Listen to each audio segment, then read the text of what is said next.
Hello everyone, स्वागत है आप सभी का आपके अपने चैनल लेट्स स्टडी पर। होपफुली आप सभी अच्छे होंगे। आज के इस सेशन में हम स्टार्ट करने वाले हैं फोर्स एंड प्रेशर को।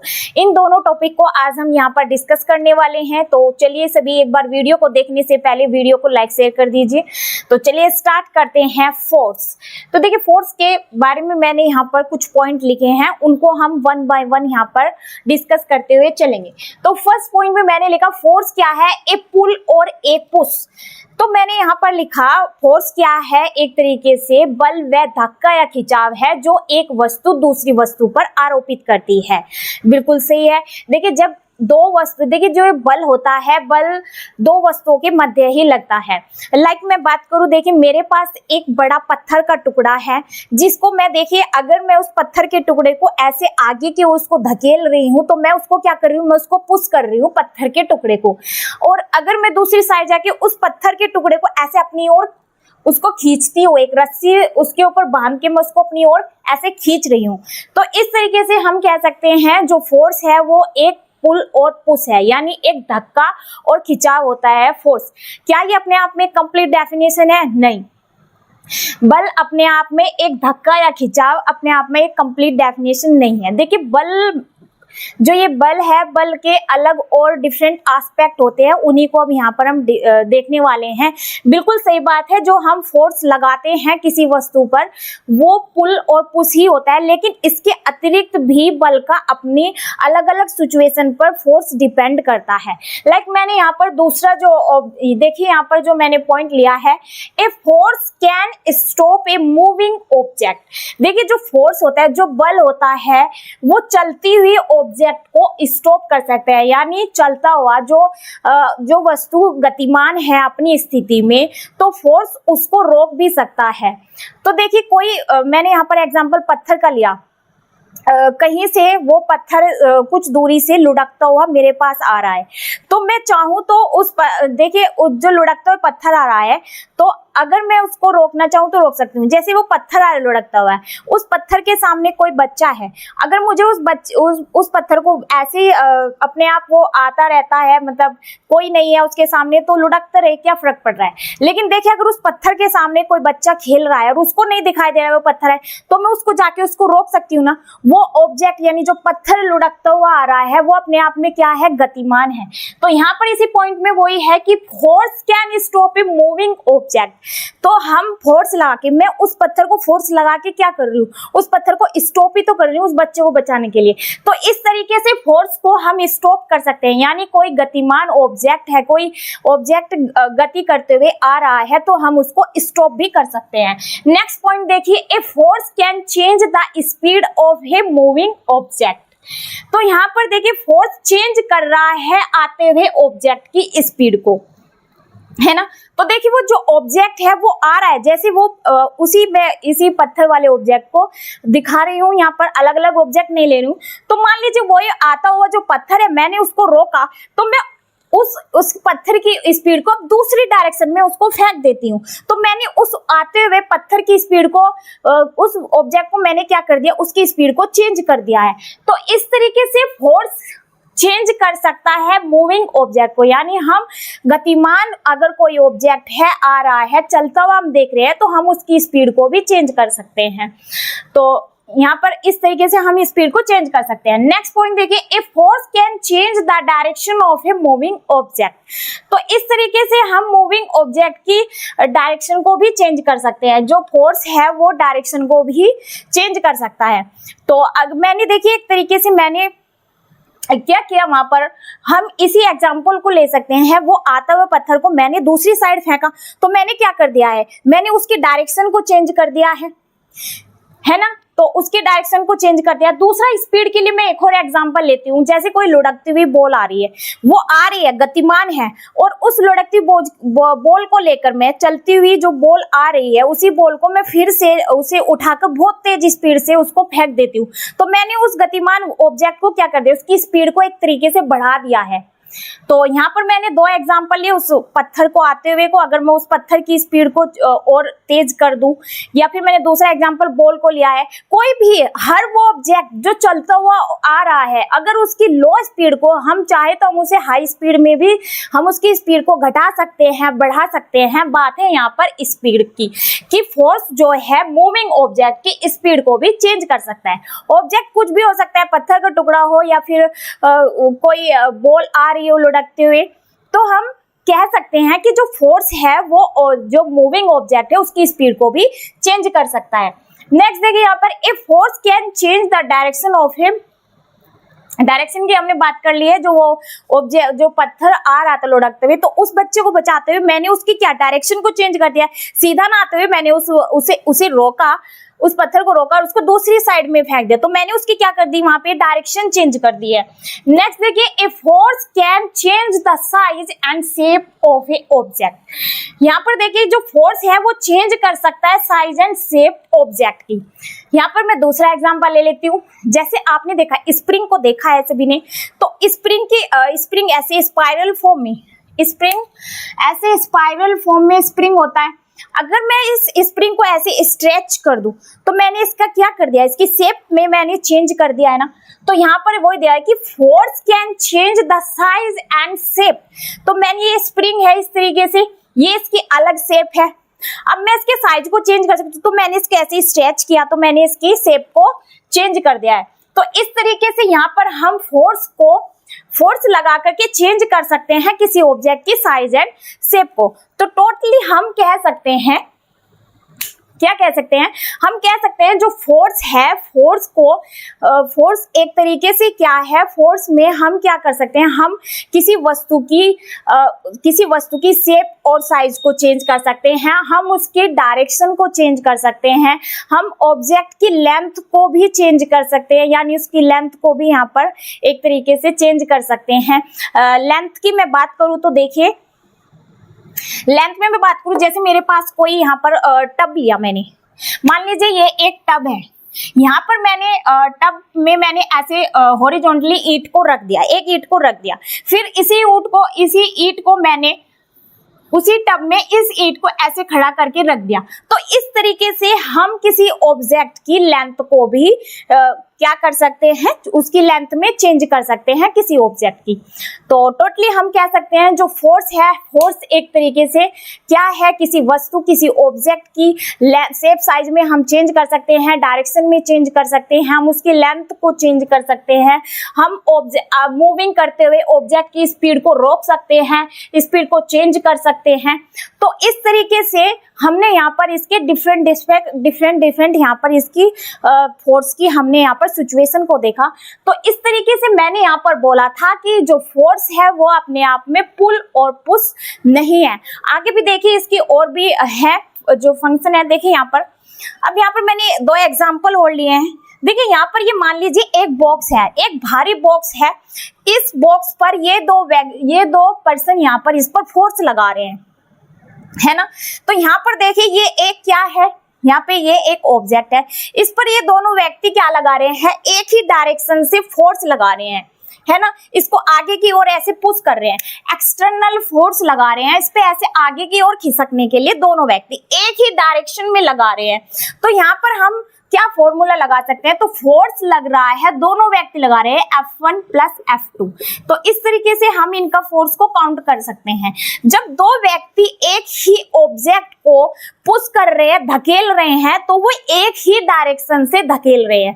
अब यहाँ पर वही ऑब्जेक्ट है, अब ये व्यक्ति अपनी अपनी ओर इस ऑब्जेक्ट को खींच रहे हैं, यानी इस बॉक्स को अपनी अपनी ओर खींच रहे हैं। ये अपनी ओर खींच रहा है, ये अपनी ओर खींच रहा है ऐसे। तो यहाँ पर इस सिचुएशन में हम फोर्स को क्या कर सकते हैं, फोर्स यहाँ पर क्या हो रहा है, फोर्स यहाँ पर डिक्रीज हो रहा है, F equal to F minus F2। तो इस सिचुएशन में फोर्स क्या हो रहा है, डिक्रीज हो रहा है, क्योंकि ये फोर्स अपनी ओर लगा रहा है, ये अपनी ओर लगा रहा है। तो ये F1, ये F2, और यहाँ पर फोर्स क्या हो रहा है, डिक्रीज हो रहा है। यहाँ पर फोर्स इंक्रीज हो रहा है, यहाँ पर फोर्स डिक्रीज हो रहा है, क्योंकि ये अपनी ओर खींच रहा है ऑब्जेक्ट को, ये अपनी ओर खींच रहा है, और ये दोनों इसी ऑब्जेक्ट को एक साथ दूसरी ओर धकेल रहे हैं, यानी दूसरी ओर इसको पुश कर रहे हैं, है ना। तो यहाँ पर फोर्स क्या हो रहा है, इंक्रीज हो रहा है। तो इस तरीके से देखिए यहाँ पर ये हमने फोर्स के बारे में देखा। अब हम फोर्स के टाइप को देखेंगे। फोर्स के टाइप्स को देखने से पहले हम फोर्स का यहाँ पर फॉर्मूला देख लेते हैं। फोर्स का फॉर्मूला होता है F = ma। अब इसकी यूनिट देखिए फोर्स की क्या, ये जो फोर्स है इसकी यूनिट को देखते हैं। m यानी द्रव्यमान, किलोग्राम इसकी यूनिट को, इसकी जो मेजर कर रहे हैं हम यहाँ पर यूनिट किलोग्राम, a मीटर प्रति सेकंड स्क्वायर। तो यहाँ पर यूनिट बन गई है किलोग्राम मीटर प्रति सेकंड स्क्वायर।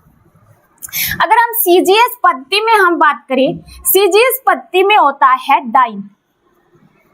सीजीएस पद्धति में फोर्स का जो यूनिट है वो होती है डाइन, और इसमें दूसरी यूनिट इसकी देखिए क्या होती है, किलोग्राम मीटर प्रति सेकंड स्क्वायर। फॉर्मूला होता है F = ma। अब हम यहाँ पर डिस्कस करते हैं फोर्स के टाइप। देखिए जो फोर्स है, फोर्स 2 टाइप का होता है, कॉन्टैक्ट और नॉन कॉन्टैक्ट। चलिए उसको देखते हैं हम, कॉन्टैक्ट और नॉन कॉन्टैक्ट को। अब देखते हैं फोर्स के टाइप। तो यहाँ पर देखिए जो फोर्स के टाइप हैं वे 2 होते हैं, कॉन्टैक्ट फोर्स और नॉन कॉन्टैक्ट फोर्स। तो यहाँ पर देखिए जो कॉन्टैक्ट फोर्स है, देखिए इसमें क्या होता है, यानी हम ऑब्जेक्ट के कॉन्टैक्ट में होते हैं। किस तरीके से होते हैं, देखिए जब हम कोई वस्तु, किसी वस्तु को जैसे हम धकेल रहे हैं, अब हम जब धकेल रहे हैं तो हम उस वस्तु के टच में है ना, तो वो एक तरीके से वो फोर्स कौन सा होता है, contact force. Non contact force वो होता है जब हम किसी वस्तु को टच नहीं करते हैं और वो टच किए बिना वस्तु अपना अट्रैक्शन दिखाए दूसरी वस्तु पर, तो वो होता है नॉन कॉन्टैक्ट फोर्स। तो जैसे मैं लाइक यहाँ पर बात करूं, कॉन्टैक्ट फोर्स में हम देखते हैं फ्रिक्शन फोर्स को देखते हैं। फ्रिक्शन फोर्स यानी घर्षण बल, ये वो फोर्स होता है जो मोशन, यानी देखिए यहाँ पर मैंने एग्जांपल लिया, टेबल का एग्जांपल लिया, इसके ऊपर रखा है एक डस्टर। तो देखिए अगर मैं इस डस्टर पर बाहर से ऐसे एक्सटर्नल फोर्स लगा रही हूँ, मैंने लगाया बाहर से एक्सटर्नल फोर्स इस डस्टर पर, तो इसने मोशन किया इधर, मैंने किया इस पे फोर्स लगाया तो इसने डिस्प्लेसमेंट किया इधर आगे की ओर, ये खिसका, और दूसरी ओर से इस पे लग रहा है अपोजिट डायरेक्शन में फ्रिक्शन फोर्स। क्या लग रहा है, इस पे लग रहा है फ्रिक्शन फोर्स। तो देखिए जो फ्रिक्शन फोर्स है, ये फ्रिक्शन फोर्स लगता है 2 पृष्ठ के बीच लगता है। एक पृष्ठ हो गया जो डस्टर का है, दूसरा पृष्ठ हो गया टेबल का। तो फ्रिक्शन फोर्स लगता है हमेशा गति करती हुई वस्तु के अपोजिट डायरेक्शन में जो फोर्स लगता है वो होता है फ्रिक्शन फोर्स।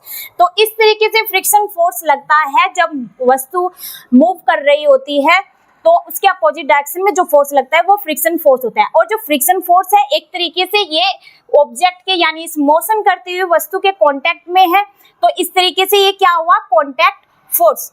नेक्स्ट देखिए, नेक्स्ट है मस्कुलर फोर्स। देखिए इससे पता लग रहा है मस्कुलर यानी मसल्स, इसमें हमारी मांसपेशियों का यूज होता है। अब देखिए मसल्स का यूज करने के लिए, जैसे मैंने अभी थोड़ी देर पहले एग्जांपल लिया एक बड़े पत्थर का, अगर मैं उस बड़े पत्थर को ऐसे खिसका रही हूँ तो फोर्स लग रहा है, अगर देख तब भी फोर्स लग रहा है। अगर मैं उस बड़े पत्थर को ऐसे अपने हाथों से उठा रही हूँ तो इसमें बड़े पत्थर को उठाने में किसका यूज कर रही हूँ, मैं अपनी मसल्स का यूज कर रही हूँ। तो इसके साथ मैं दूसरा एग्जांपल लूँ, जैसे मैंने पानी की भरी हुई बाल्टी ली, तो उस पानी की भरी हुई बाल्टी को मैंने उठाया, तो उस पानी की भरी हुई बाल्टी को भी उठाने में मैं क्या कर रही हूँ, अपने हाथों का यूज कर रही हूँ। हाथों से मैं क्या कर रही हूँ, मसल्स का यूज कर रही हूँ ना। तो इस तरीके से मसल्स जो है ये मस्कुलर फोर्स लगता है। जब हम किसी भारी ऑब्जेक्ट को उठाते हैं तो उसको उठाने में हम क्या कर रहे हैं, अपनी मसल्स का यूज कर रहे हैं, तो ये होता है मस्कुलर फोर्स जब हम किसी ऑब्जेक्ट पर लगाते हैं। नेक्स्ट देखिए ड्रैग फोर्स। अब देखिए जो ड्रैग फोर्स होता है ये कहाँ लगता है, ये ड्रैग फोर्स लगता है पानी वाली सिचुएशन में। अब देखिए जैसे एक टब है पानी का, टब नहीं मैं तालाब ही ले लेती हूँ, एक तालाब है पानी का, उसमें एक लकड़ी का गुटका है, काफी भारी है लकड़ी का गुटका, लेकिन वो जो पौंड का जो पानी है उस पौंड में वो काफी ज्यादा है और लकड़ी का जो गुटका है वो रह गया है उस पानी से, उसका जो वेट है वो कम रह गया है। तो लकड़ी का गुटका उस तालाब के पानी में क्या करेगा, तैरेगा ना। तो वो जो पानी के ऊपर जो वो लकड़ी का गुटका तैर रहा है उस पे कौन सा फोर्स लग रहा है, उस पानी के ऊपर जो वो लकड़ी का गुटका जो वो पीस उस पे फ्लोट कर रहा है, तो फ्लोट कराने में जो फोर्स लग रहा है वो ड्रैग फोर्स लगता है। यानी ड्रैग फोर्स कब लगता है? ड्रैग फोर्स लगता है किसी पानी वाली स्थिति में, यानी पानी वाले एरिया में अगर कोई सॉलिड पानी के ऊपर, कोई सॉलिड ऑब्जेक्ट पानी के ऊपर तैर रहा है, उस सिचुएशन में जो फोर्स लगता है उसे कहते हैं ड्रैग फोर्स। अब देखिए दूसरा नॉन कॉन्टैक्ट फोर्स, ये हमने देखा यहाँ पर कॉन्टैक्ट फोर्स। अब देखते हैं नॉन कॉन्टैक्ट फोर्स। तो जो नॉन कॉन्टैक्ट फोर्स है इसमें देखिए ये भी 3 टाइप के हैं। जो नॉन कॉन्टैक्ट फोर्स है, सबसे पहला ग्रेविटेशनल फोर्स। अब देखिए मेरे हाथ में ये मार्कर है, अगर मैं इस मार्कर मेरे हाथ से ड्रॉप हो गया है तो ये मार्कर ऐसे हवा में इधर भी जा सकता था, इधर भी जा सकता था, ये सीधा ऐसे नीचे क्यों गया है? ऐसा क्या है कि ये सीधा नीचे की साइड क्यों गया है? तो देखिए हर वो वस्तु, अगर हम किसी बॉल को ऊपर की साइड फेंक रहे हैं तो वो बॉल ऊपर की साइड जाएगी, लेकिन ऊपर की साइड जहाँ तक उसकी लेंथ है जाने की वो जा पाएगी, फिर उसके बाद वो बॉल कहाँ आएगी? नीचे जमीन पर आएगी, है ना। तो वो जो बॉल ऊपर से नीचे जमीन पर आ रही है, ऐसे ये मार्कर ऊपर जाने की बजाय, इधर उधर जाने की बजाय ये नीचे जा रहा है, तो इसमें कौन सा फोर्स लग रहा है? इसमें लग रहा है ग्रेविटेशनल फोर्स।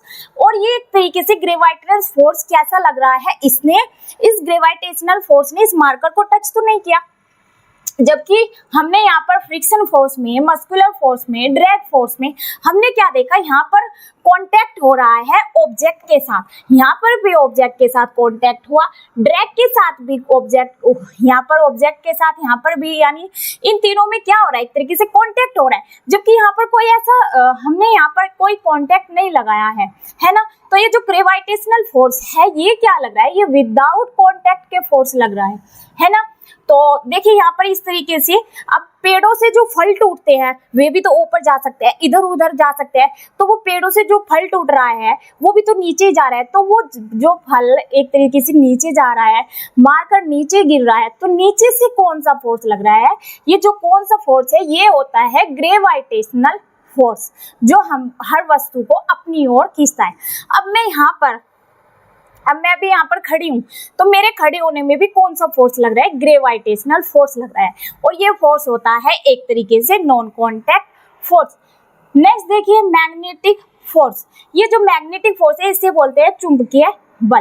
अब देखिए मैग्नेट फोर्स कैसे लगता है? ये भी आपस में ऑब्जेक्ट के साथ कांटेक्ट नहीं होता।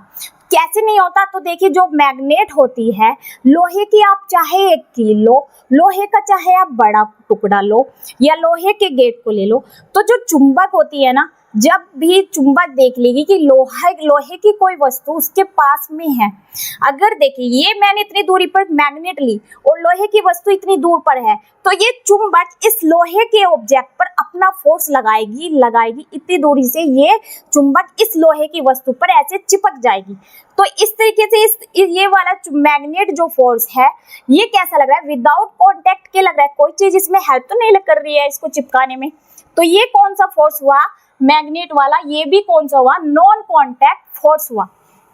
नेक्स्ट देखिए इलेक्ट्रोस्टैटिक फोर्स। ये इलेक्ट्रोस्टैटिक फोर्स को बोलते हैं स्थिर विद्युत बल। ये जो इलेक्ट्रोस्टैटिक फोर्स है, इस फोर्स को लगने में, ये जो फोर्स है ये देखिए कैसे लगता है। ये फोर्स इलेक्ट्रोस्टैटिक निगेटिव और पॉजिटिव इसके चार्ज होते हैं इलेक्ट्रोस्टैटिक के। अब देखिए बचपन में सभी ने ये गेम किया है कि स्केल्स को अपने सूखे बालों में ऐसे घुमा करके तो जो टुकड़े एक पेपर के टुकड़े करते थे, तो वे जो पेपर के टुकड़े करते थे ऐसे अपने बालों में स्केल को घुमा के, या आप अभी कॉम्बिंग जो अपने बालों में कॉम्ब करते हो, कॉम्बिंग करते हुए अगर कंघी के पास भी आप अपने छोटे छोटे कागज के टुकड़े रखेंगे तो उस पर भी वे कागज के टुकड़े चिपक जाएंगे। ऐसे ही स्केल को जब हम छोटे छोटे थे तो उस पे गेम करते थे तो क्या होता था, कागज के पीसेज उस स्केल पर चिपक जाते थे। क्यों चिपकते थे? इस इलेक्ट्रोस्टैटिक फोर्स के कारण। तो ये भी इलेक्ट्रोस्टैटिक फोर्स एक तरीके से क्या हुआ? Non contact force. तो ये हमने यहाँ पर देखे फोर्स के 2 टाइप, इनके अंदर के हमने सब टाइप देखे, है ना। तो अब यहाँ पर हम आगे डिस्कस करते हैं प्रेशर को। चलिए अब पढ़ते हैं प्रेशर। तो प्रेशर देखिए, प्रेशर इक्वल होता है फोर्स के, लेकिन एरिया के होता है इनवर्सली प्रोपोर्शनल। तो देखिए एरिया के, ये हम अभी यहाँ पर मैं एक एग्जांपल से बताऊंगी कि ये प्रेशर फोर्स के इक्वल क्यों होता है, कैसे होता है, और ये जो प्रेशर है ये इनवर्सली प्रोपोर्शनल क्यों होता है एरिया के, तो वो हम यहाँ पर अभी देखेंगे। तो पहले मैं यहाँ पर एक एग्जांपल से बताऊंगी कि ये प्रेशर फोर्स के इक्वल कैसे होता है। तो यहाँ पर मैंने ली एक ईंट का एग्जांपल ले रही हूँ। तो यहाँ पर मैंने एक ईंट ली, इस ईंट को मैंने ऐसे हॉरिजॉन्टली रख दिया, फिर इसी ईंट को मैंने ऐसे वर्टिकल फॉर्म में खड़ा कर दिया, है ना। तो यहाँ पर जैसे मैंने ये ईंट ली, ये ईंट मैंने ली यहाँ पर हॉरिजॉन्टल फॉर्म में, तो यहाँ पर इसकी लंबाई, इसकी जो लंबाई है देखिए, और यहाँ पर जो इसकी लंबाई है, तो यहाँ पर इनकी शेप में अंतर आ रहा है ना, तो इस पे देखिए फोर्स तो ज्यादा लगेगा। अब मैं यहाँ पर आपको बता रही हूँ कि इसमें एक तरीके से ये कैसे इनवर्सली प्रोपोर्शनल है। तो इस सिचुएशन में देखिए ईंट चाहे मैं खड़ी रखूँ, हॉरिजॉन्टल फॉर्म में पड़ा के रखूँ, या इसे ईंट को वर्टिकल फॉर्म यानी खड़ा करके रखूँ, तो दोनों में जो फोर्स है वो लगेगा इक्वल। हमें इसके फॉर्मूले से ही पता लग रहा है कि जो ये प्रेशर है ये इक्वल होता है फोर्स के। तो दोनों ही कंडीशन में जो फोर्स लग रहा है वो इक्वल लग रहा है, क्योंकि ईंट है ना, ये जो ईंट है ये क्या कर रही है, इक्वल होती है फोर्स के। अब मुझे यहाँ पर बताना है कि ये प्रेशर इनवर्सली प्रोपोर्शनल कैसे होता है एरिया के। यानी देखिए जब ये ईंट ऐसे मैंने पड़ा के रखी हॉरिजॉन्टल फॉर्म में, है ना, इस ईंट को ऐसे रखा, तो इस पे प्रेशर, इस पे जो प्रेशर है वो कम लग रहा है, लेकिन जो इसका एरिया है, तो इस पे देखिए, इस पे जो प्रेशर है कम लगने से, इस पे प्रेशर कम क्यों लग रहा है हॉरिजॉन्टल फॉर्म में, क्योंकि इसका एरिया ज्यादा है। तो देखिए जब हमारे ऑब्जेक्ट का एरिया ज्यादा होता है तब उस कंडीशन में उस ऑब्जेक्ट पर प्रेशर लगता है कम। अब मैंने इसी ऑब्जेक्ट यानी इसी ईंट को यहाँ पर मैंने कर दिया है खड़ा। अब इस खड़ी हुई ईंट पर देखिए यहाँ पर जो है क्या लगेगा, यहाँ पे प्रेशर लग रहा है ज्यादा, क्योंकि मैंने ईंट को ऐसे इस कंडीशन में खड़ा कर दिया। तो प्रेशर लग रहा है ज्यादा, क्यों लग रहा है, क्योंकि इसका एरिया हो गया है कम। यहाँ पे एरिया हो गया है इसका कम, एरिया लेस, यहाँ पे एरिया मोर। प्रेशर, यहाँ पे जो प्रेशर है वो लेस, और यहाँ पे प्रेशर, यहाँ पे जो प्रेशर लग रहा है वो लग रहा है यहाँ पे मोर। क्यों लग रहा है, इसकी फॉर्म चेंज करते ही सार ईंट की। तो यहाँ पे मैंने वर्टिकल फॉर्म में रखा तो ईंट पर प्रेशर जो है लगता है ज्यादा, क्योंकि इसका एरिया रह गया है यहाँ पर कम। और अगर हॉरिजॉन्टल फॉर्म में हम इस ईंट को रखते हैं तो यहाँ पर प्रेशर लगता है कम, क्योंकि इसका एरिया हो गया है यहाँ पे ज्यादा। तो इस तरीके से फॉर्मूला में पुट किया गया है कि जो प्रेशर है वो इक्वल होता है फोर्स के और इनवर्सली प्रोपोर्शनल होता है एरिया के। एरिया ज्यादा होगा तो प्रेशर लगेगा कम, एरिया कम होगा तो प्रेशर लगेगा ज्यादा। तो यहाँ पर मैंने इसकी देखिए, पहले इसका फॉर्मूला इसकी वो देखते हैं हम। यहाँ पर फॉर्मूला हमने यहाँ पर देख लिया, अब इसकी यूनिट देखते हैं प्रेशर की। प्रेशर की जो यूनिट है वो होती है न्यूटन प्रति मीटर स्क्वायर, ठीक है। अब यहाँ पर हम इसके एप्लीकेशन को देखते हैं, प्रेशर के एप्लीकेशन को देखिए। तो पहली एप्लीकेशन मैंने यहाँ पर लिखी, why school bags have wide strap. इसका मीनिंग है कि स्कूल बैग्स की जो वाइड है या ये जो स्ट्रैप होती है यानी जो पट्टियां, स्कूल बैग्स की जो पट्टी होती है वो चौड़ी क्यों होती है। यहाँ पर इसका मीनिंग है कि स्कूल बैग्स की जो पट्टियां है वे चौड़ी क्यों होती है। देखिए स्कूल बैग्स की अगर पट्टियां चौड़ी नहीं होगी तो यहाँ पर हो जाएंगे स्क्रैच, और यहाँ पर हमारे शोल्डर भी यानी जो स्कूल में बच्चे जाते हैं उनके स्कूल में जाने वाले बच्चों के बैग्स की जो स्ट्रैप है वो चौड़ी होती है। क्यों होती है, वो इसलिए होती है अगर उसको चौड़ी नहीं रखेंगे तो बच्चों को हो जाएंगे यहाँ पे स्क्रैच पड़ जाएंगे और वे ज्यादा देर तक बैग को इस तरीके से अपने शोल्डर पर रखने की कैपेसिटी भी उनमें नहीं होगी, क्योंकि यहाँ पर उनके घाव से हो जाएंगे, स्क्रैच हो जाएंगे। तो उस कंडीशन में स्कूल बैग्स की जो स्ट्रैप है उसे रखा गया है चौड़ा, क्योंकि स्कूल बैग्स की स्ट्रैप चौड़ा रखने से क्या होता है कि प्रेशर लगता है कम, क्योंकि एरिया, मैंने यहाँ पर बात की है कि जब एरिया ज्यादा हो जाता है उस कंडीशन में प्रेशर लगता है कम। तो स्कूल बैग की वाइड स्ट्रैप इसीलिए रखी जाती है कि उस पर जो स्कूल बैग्स में जो बुक्स होती है उनका जो लोड होता है वो शोल्डर पे, उनका शोल्डर पे कम पड़े, इसलिए स्कूल बैग की स्ट्रिप रखी जाती है चौड़ी, क्योंकि चौड़ी होने से उस पर प्रेशर पड़ेगा कम। ठीक है, नेक्स्ट देखिए एप्लीकेशन क्या है, why A sharp knife cut better, कि यहाँ पर बात हो रही है कि शार्प नाइफ जो है बेटर कट करता है, यानी सबसे अच्छा कट करता है, किसी भी फ्रूट को, वेजिटेबल्स को अच्छे से कट कर पाता है एक शार्प नाइफ। तो एक ब्लंट नाइफ की कंपैरिजन में, एक ब्लंट यानी एक चौड़े एरिया वाला नाइफ के कंपैरिजन में एक शार्प नाइफ अच्छे से कट कर पाता है किसी भी फ्रूट या सब्जी को। क्यों कर पाता है? तो यहाँ पर भी सेम देखिए बात हो रही है, यहाँ पर आप देखिए बात क्या हो रही है। तो यहाँ पर बात हुई कि शार्प नाइफ कट करता है बेटर किसी भी सब्जी या फ्रूट को ब्लंट नाइफ के। तो यहाँ पर देखिए ये ब्लंट नाइफ के आगे शार्प नाइफ क्यों बेटर कट कर रहा है? वो इसलिए कर रहा है क्योंकि देखिए सब्जी हो या फ्रूट हो, नाइफ के आगे उसका एरिया हो गया है चौड़ा। तो उस कंडीशन में हमें उस सब्जी को अगर काटना है तो उस सब्जी को काटने के लिए हमें सब्जी को काटने के लिए नाइफ का एरिया रखना पड़ेगा कम। ठीक है, तो अगर हम नाइफ को भी अच्छा खासा चौड़ा एरिया लेंगे उसका, तो उस कंडीशन में नाइफ उस सब्जी या उस फल को काटने में कैपेबल नहीं होगा। तो इस कंडीशन में जो शार्प नाइफ है वो किसी भी फ्रूट या वेजिटेबल्स को कट करने में कैपेबल होता है, और इसीलिए शार्प नाइफ जो है बेटर माना गया है ब्लंट नाइफ के कंपैरिजन में। वो किस लिए माना गया है? क्योंकि जो सब्जी या फ्रूट है उसका एरिया चौड़ा हो जाता है, तो किसी वस्तु का, किसी ऑब्जेक्ट का जब एरिया चौड़ा हो जाता है तो प्रेशर उस पर ज्यादा डालने के लिए जो है नाइफ को शार्प नाइफ का यूज किया जाता है। नेक्स्ट देखिए, why the tip of a needle is sharp. यहाँ पे जो है एग्जाम्पल लिया एक नीडल यानी सुई का। जो ये सुई है, सुई को शार्प क्यों रखते हैं? सुई के साथ भी सेम यही सिचुएशन हो रही है। अगर देखिए नीडल का जो एरिया है यानी जो सुई का एरिया है, अगर हम चौड़ा रखते हैं तो वो किसी भी कपड़े में होल नहीं कर पाएगी, है ना। होल करके उससे हम वर्क नहीं कर पाएंगे, वो कपड़े को अच्छे से सील नहीं पाएगी। इसीलिए किसी कपड़े को सीलने के लिए नीडल को लिया जाता है साथ, ताकि उस कपड़े पर ज्यादा प्रेशर डाला जा सके, है ना, कपड़े पर प्रेशर डाला जा सके, इसीलिए नीडल को लिया जाता है शार्प। इसी तरीके से ये जो है यहाँ पर शार्प नाइफ को लिया जाता है किसी भी सब्जी को काटने के लिए शार्प नाइफ को लिया जाता है ब्लंट नाइफ के कंपैरिजन में, क्योंकि अगर ब्लंट नाइफ लेंगे तो वो अच्छे से सब्जी को कट नहीं कर पाएगा। नेक्स्ट देखिए प्रेशर। नेक्स्ट एप्लीकेशन है यहाँ पर pressure exerted by liquid gases atmospheric pressure. तो यहाँ पे बात हो रही है कि यहाँ पर हमने देखा गैसेस द्वारा भी प्रेशर लग सकता है। वो किस तरीके से लगेगा? चारों डायरेक्शन में प्रेशर लगता है, ऐसे ही लिक्विड द्वारा लगता है। अब बात आई एटमॉस्फेरिक प्रेशर।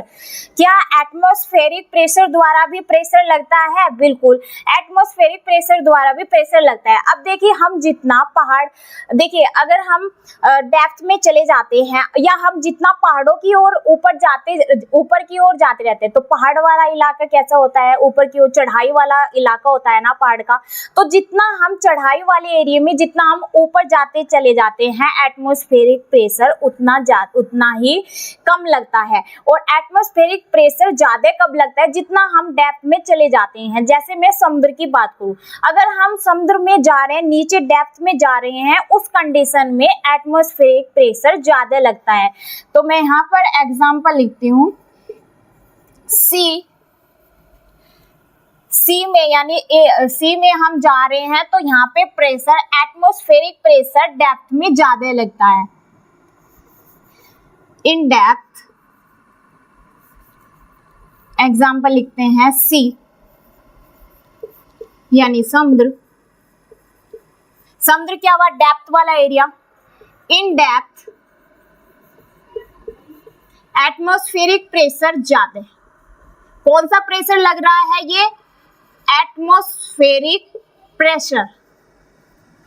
अगर हम पहाड़ वाले इलाके पे, ऊंचाई वाले एरिया पे जाते हैं तो वहां पे एटमॉस्फेरिक प्रेशर कम लगता है, क्योंकि वहां पर हम लेयर्स कम होते, एटमॉस्फेरिक जो लेयर होती है वे कम होती जाती है ना। और अगर हम डेप्थ में जाते हैं वहां पे सारी एटमॉस्फेरिक जो लेयर्स होती है उनका प्रेशर डेप्थ में लगता है। तो इस तरीके से हम कह सकते हैं इस कंडीशन में डेप्थ में जाने पर एटमॉस्फेरिक प्रेशर ज्यादा लगता है और ऊंचाई ऊंचाई पर चलते जाते हैं, यानी पहाड़ का एग्जांपल लेते हैं, अगर हम पहाड़ पर चढ़ते हुए जाते हैं तो वहां पर उस कंडीशन में एटमॉस्फेरिक प्रेशर कम लगता है। तो यहाँ पर एटमॉस्फेरिक प्रेशर क्या लग रहा है डेप्थ में, मोर। In mountain